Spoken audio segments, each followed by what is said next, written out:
Well, hello, friends, and happy hump day to you.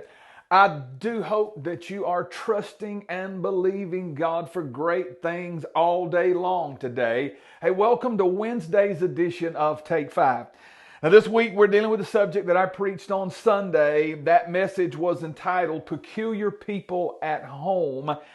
And now we are trying to get some understanding about what God intends us to do and how God intends us to live. Maybe I should say it that way. How He intends us to live at home. Because we have as great a responsibility to live godly lives and exemplify the life of Christ at home just as we do at work. Now, I realize that talking about living a godly life at work, I realize that's a big step. Well, living a godly life at home can be an even bigger step, because there's just a lot of people in this world that just want to separate the sacred and the secular. We want to leave, living for God and serving God in faith and religion and all that type of stuff. We want to leave that at church on Sunday. And then the rest of the week we have our private time at home, whatever it may be. And especially if we have unsaved loved ones in the home with us, we have a real struggle with that, because we have these ideas. Well, we don't want to run them off. We don't want to push them away. We don't want to offend them. We don't want them to get where they don't come around, especially if they don't live in the same house with us or whatever the case may be. But friend, you very well could be the only example of Christ that they see. Christ is living His life through you. That's why He put His Spirit in you, so that the world could see Him in you. You are the Jesus that they need to see. The godly life you live, the Christ-likeness that you display, that's what they need to see. That's what will eventually win them over to Jesus Christ, is when they see you constantly and steadfastly live this godly life and walk in peace and joy that they can't have because they don't know Christ as you do. We're pulling our text from 1 Peter chapter 2. Been doing this for 3 weeks. You should know it by now. I'm just going to walk you through it. I'm not going to read it or anything like that. He says that we're a chosen generation, a royal priesthood, a holy nation, a peculiar people, that we should show forth the praises of God that brought us out of darkness into His marvelous light. So we've got a responsibility of allowing people to see that we are peculiar. We're different now, because we have been brought out of darkness into light. So that makes us peculiar. If everything is dark, light is peculiar. Light is strange. Light is unusual. Light is attractively distinct. Light is different. If everything is dark, we need to be light. The 12th verse, though, in 1 Peter 2, he says that we're to live honorable and godly lives as we mix with unbelievers. And we do that every day.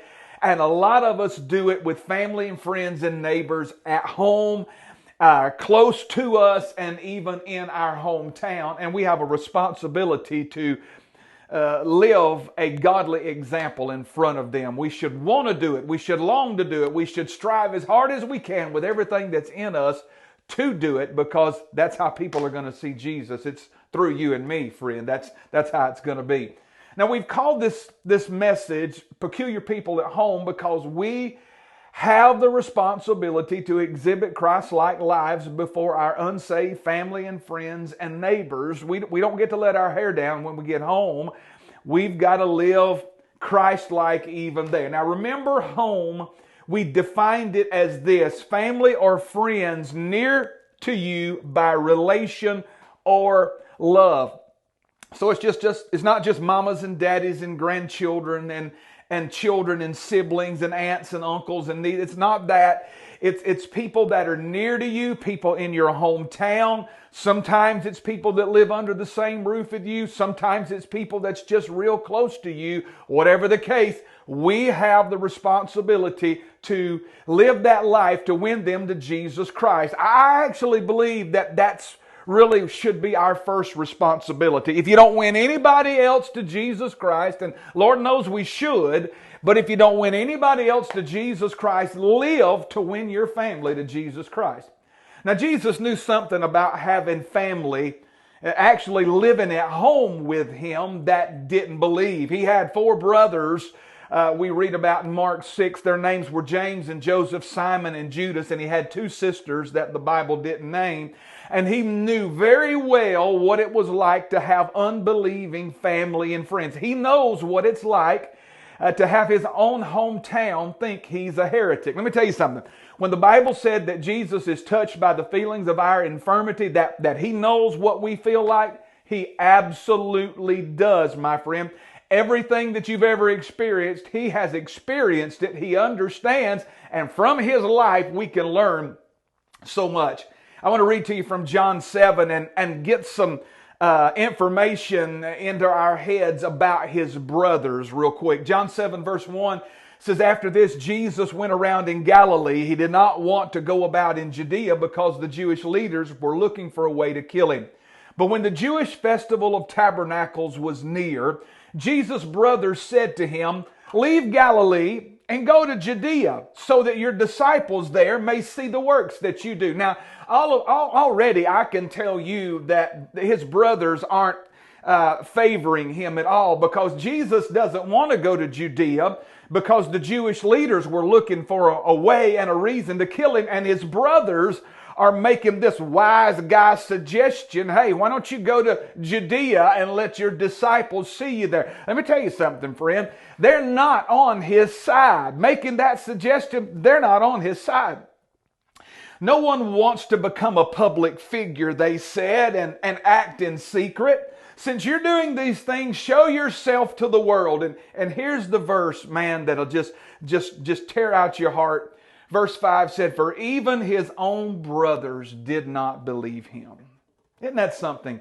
Jesus knew what it was like to deal with family and friends that were unbelievers. They didn't believe in him. They didn't believe in his ministry. They didn't believe in who he was. They didn't believe in the way that he served God. They just did not believe in him. And there's a lot of you that's dealing with the same thing. You have, some of you, it's your spouse or children. Some of you, it's a brother or a sister, or it's family that's near you. Some of you, it's friends. Some of you, it's people in your hometown that you're close to, that you know, that they just don't believe in the God that you serve. They don't care to serve him in the way that you serve him. It doesn't mean anything to them at all. And Jesus understands exactly how you feel. These brothers had lived with him for 30 years and actually really didn't know who he was. Not one of his brothers was mentioned as a disciple during his pre-crucifixion ministry. As a matter of fact, they actually put peer pressure on Jesus because of the way that he lived. Well, let me tell you something, friend. If Jesus had to endure it, and he did endure it, you know good and well that you and I are going to have to as well. We're going to deal with these things. We're going to face unsaved family members. We're going to face people that are close to us that don't believe what we believe when it comes to Jesus Christ and faith. But we've got to keep living it. Jesus never backed down. He lived it every day, and he fulfilled his ministry, and we've got to do the same thing, because that's the only hope these people have, is if we keep living it so they can see the Jesus in us. Well, hey, I got to get out of here. I look forward to being with you tomorrow on Thursday's edition of Take 5. Until then, God bless you. Have a great day. Keep living it, friend, regardless of what people say. Keep living it. Sooner or later, the Word of God will work in your life and theirs.